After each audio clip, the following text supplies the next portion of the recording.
توجہ چاہتا ہوں especially youth, listen to me carefully. No good deed can be accomplished without guidance of Allah. اللہ کی مدد کے بغیر آپ کچھ نہیں کر سکتے. جب تک توفیق الہی شامل حال نہ ہو آپ عمل خیر سر انجام نہیں دے سکتے. مثلا نمازوں میں، عبادتوں میں، مساجد میں، امام بارگاہوں میں آپ ایک دعا مانگتے ہیں، پروردگار واجبات کی ادائیگی کی توفیق عطا فرما، محرمات سے بچنے کی توفیق عطا فرما. تمام دعاؤں کو اگر ایک ہی جملے میں بند کریں تو کیا کہتے ہیں؟ پروردگار ہماری توفیقات خیر میں اضافہ فرما، یعنی ہر نیکی کرنے کی توفیق دے. اس کا مطلب ہے کہ جو میں نماز پڑھ رہا ہوں کس کی توفیق سے؟ اللہ کی توفیق سے. کسی حرام کو چھوڑ رہا ہوں کس کی توفیق سے؟ اللہ کی توفیق سے. دو بندے ہیں، ان دو میں سے ایک نے نماز فجر ادا کی، انفارچونیٹلی جو سیکنڈ ہے اس نے نماز فجر ادا نہیں کی. اب جس نے نماز فجر ادا کی اسے نماز پڑھنے کی توفیق کس نے دی؟ اللہ نے. اور جس نے نماز فجر ادا نہیں کی اسے توفیق کس نے نہیں دی؟ اللہ نے. قیامت کے دن خدا فرمائے ملائکہ اس بے نمازی کو جہنم میں لے جاؤ. اب بے نمازی تو وہاں سینہ چوڑا کر کے کہہ سکتا ہے پروردگار تو توفیق دیتا تو میں بھی پڑھ لیتا، اسے تو نے دی مجھے نہیں دی، میرا کیا قصور؟ عدل الہی پہ سوالیہ نشان آ گیا یا نہیں؟ یہ بات تو عدل الہی کے منافی ہے نا. ایک کو توفیق دے دی اور ایک کو خود توفیق نہیں دی. اب کیا کیا جائے؟ یاد رکھیے گا اللہ کی توفیق اندھی بانٹ نہیں ہوتی.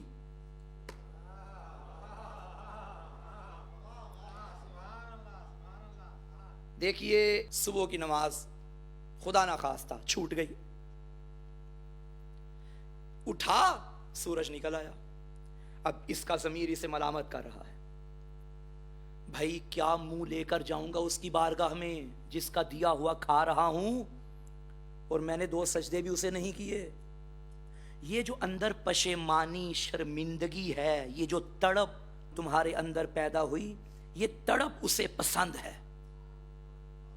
اب جب اس نے دیکھا کہ اس کی ایک نماز چھوٹ گئی اور یہ تڑپ رہا ہے، اب پروردگار نے تمہیں اس لائق سمجھا ہے کہ تمہیں اگلی نماز کی توفیق دے.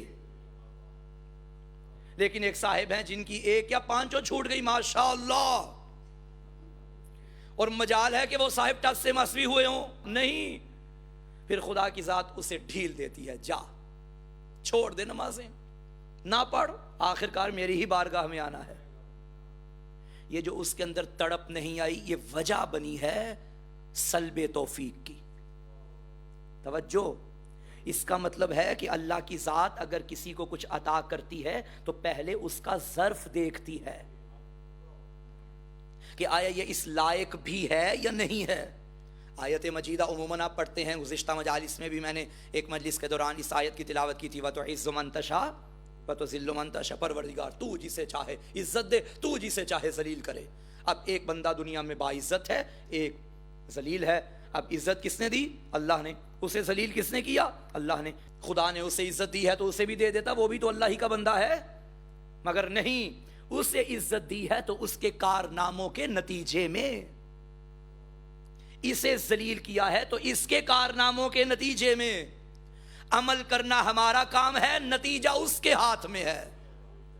اور اب جو وہ نتیجہ دے گا تمہارے کیے گئے عمل کی بنیاد پر دے گا. یہ جو نیت ہے نا، نیت یہ انسان کو بناتی ہے. حضرت امام جواد علیہ الصلوۃ والسلام کا فرمان،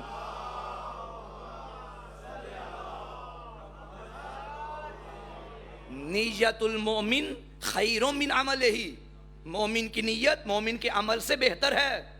حضرت موسیٰ علیہ السلام کو کلیم اللہ کیوں کہا جاتا ہے؟ بتائیے، کیونکہ اللہ سے کلام کرتے. حضرت ابراہیم علیہ السلام خلیل اللہ کیوں کہا جاتا ہے؟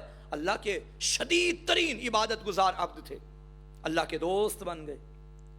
حضرت اسماعیل علیہ السلام کو ذبیح اللہ کیوں کہا جاتا ہے؟ حضرت اسماعیل ذبح تو نہیں ہوئے تھے، نیت تھی. وہ تو دمبا آ گیا اور اللہ نے بچا لیا، ورنہ حضرت اسماعیل کی نیت تھی ذبح ہونے کی. اس نیت میں 1% بھی کھوٹ نہیں تھا.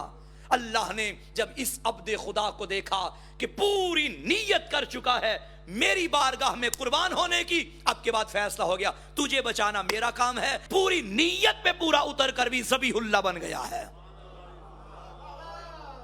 تو نیت انسان کو بناتی ہے. جیسی نیت ہوگی یقین کیجئے پھر اسی کی بنیاد پر وَتُعِزُّ مَن تَشَاءُ بھی ہوگا وَتُذِلُّ مَن تَشَاءُ بھی ہوگا.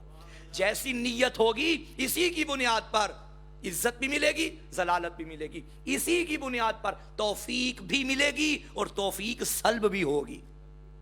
نیت. Be positive. اپنی لائف میں پازیٹیوٹی پیدا کریں گے، یقین کیجئے زندگی کا ہر کام سدھر جائے گا، دنیا میں بھی آخرت میں بھی سمر جائیں گے.